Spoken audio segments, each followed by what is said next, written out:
പിന്നെ ഇവരൊക്കെ ചോദിക്കുന്നത് എന്താ, നബി ചെയ്തിട്ടുണ്ടോ അല്ലേ?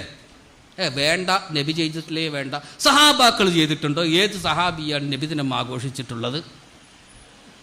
സഹാബാക്കളാണ്. ശരി, വേണ്ട. താബിയങ്ങൾ ആരാണ് ആഘോഷിച്ചിട്ടുള്ളത്?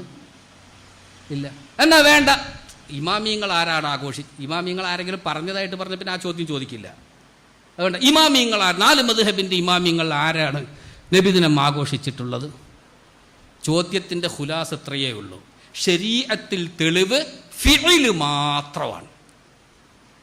നബിയുടെ ഫിഇലു നബി, ഫിഇലു സഹാബി, പിന്നെ ഫിഇലു താബിഇ അല്ലെങ്കിൽ ഫിഇലുൽ അയിമ്മ.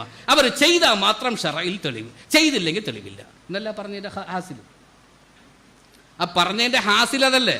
നബിദിനം ആഘോഷിച്ചിട്ടുണ്ടോ? ആര്? സഹാബാക്കൾ. അപ്പോൾ സഹാബാക്കളുടെ ഫിഇലുണ്ടെങ്കിൽ മാത്രമാണ് ശറഇൽ തെളിവ്. ഫിഇലില്ലെങ്കിൽ എന്തില്ല, തെളിവില്ല. വിവരമുള്ള ആരെങ്കിലും, ശറഅ് പഠിച്ച വിവരമുള്ള ആരെങ്കിലും പറയുമോ? ഇപ്പം ഏതെങ്കിലും ഒരു വിഷയത്തിൽ നബിതങ്ങളുടെ ഖൗലുണ്ട്, ഫിഇലില്ല, പറ്റൂല, നബി ചെയ്തിട്ടുണ്ടോ എന്ന് ചോദിക്കുമോ? ചോദിക്കാൻ പറ്റുമോ? തങ്ങൾ പറഞ്ഞിട്ടുണ്ട്, പക്ഷെ തങ്ങൾ ചെയ്തിട്ടില്ല. പറഞ്ഞ പോരാ, ചെയ്യണം, ചെയ്തിട്ടുണ്ടോ എന്ന് ചോദിക്കാൻ പറ്റുമോ? ഇതാരും മിണ്ടാത്തത്. സഹാബാക്കൾ പറഞ്ഞിട്ടുണ്ട്, പറഞ്ഞ പോരാ, ചെയ്തിട്ടുണ്ടോ എന്ന് ചോദിക്കാൻ പറ്റുമോ? ഫിഇല് എന്നുള്ളത് ലാസ്റ്റ് തെളിവാണ്. വളരെ ശ്രദ്ധിക്കേണ്ട കാര്യമാണ്. ഖൗലും ഫിഇലും വരുമ്പോൾ ഖൗലിനാണ് പ്രാധാന്യം, ഫിഇലിനല്ല. അവിടെ തന്നെ ഫിഇലു സഹാബി ഹുജ്ജത്തുൻ അം ലാ എന്നൊരു ചർച്ച തന്നെയുണ്ട്.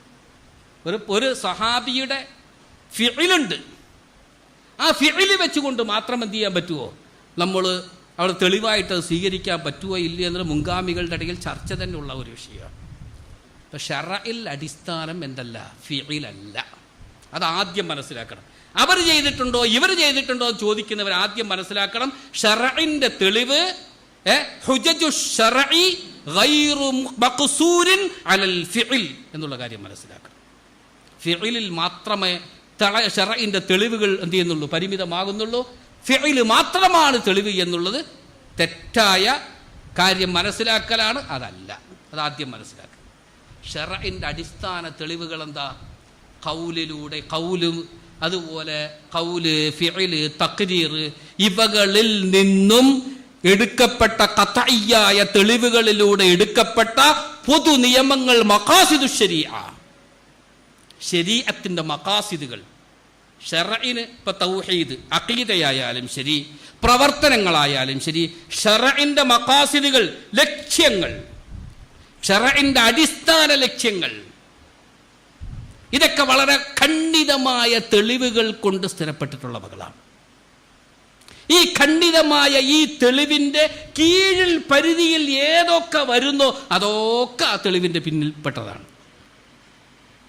ഇതൊക്കെ തെളിവാണ്. അത് ഖൗലാകട്ടെ, ഫിഇലാകട്ടെ, അതല്ല ഏതെങ്കിലും ഒരു തെളിവിൽ നിന്നും ലഭിക്കുന്നതാകട്ടെ. മഹാന്മാരായ 4 മദ്ഹബിന്റെ ഇമാമിയങ്ങൾ ആയിരക്കണക്കിന് മസലകളൊക്കെ അവരെന്ത് ചെയ്തു, ഇജ്തിഹാദ് ചെയ്തെടുത്തത് ഒരു ഹദീസ് വെച്ചുകൊണ്ട് ആ ഹദീസിൽ നിന്നും ഒരു പൊതു നിയമം എടുക്കുകയും ആ നിയമത്തിൽ നിന്നും ധാരാളം ആയിരക്കണക്കിന് മസലകൾ അവരെന്ത് എടുക്കും. ഈ ആയിരക്കണക്കിന് മസലകൾക്കും തെളിവ് ആ ഒരു ഹദീസ് തന്നെയാണ്. അതിൽ നിന്നും ഒരു പൊതു നിയമം സ്ഥിരപ്പെടുന്നു. ഇതുപോലെ തന്നെയാണ്. അതുകൊണ്ടാണ് ബിദ്അത്തിന് നിർവചനം പറയുമ്പോൾ പണ്ഡിതന്മാർ പറഞ്ഞു, എന്താ? ശറഇന്റെ ഉസൂലുകൾക്ക് വിരുദ്ധമായത് എന്നാ പറയും. മാ ഖാലഫ ഉസൂല ശരീഅത്തി, ശറഇന്റെ അടിസ്ഥാന ലക്ഷ്യങ്ങളുണ്ടല്ലോ, ഉസൂലുകൾ, ആ ഉസൂലുകൾക്ക് വിരുദ്ധമായതാണ് ബിദ്അത്ത്. അല്ല നബി പറയാത്തത്, നബി ചെയ്യാത്തത് എന്ന് അതിന്റെ വ്യാഖ്യാനം പറയുന്നത് തെറ്റാണ്.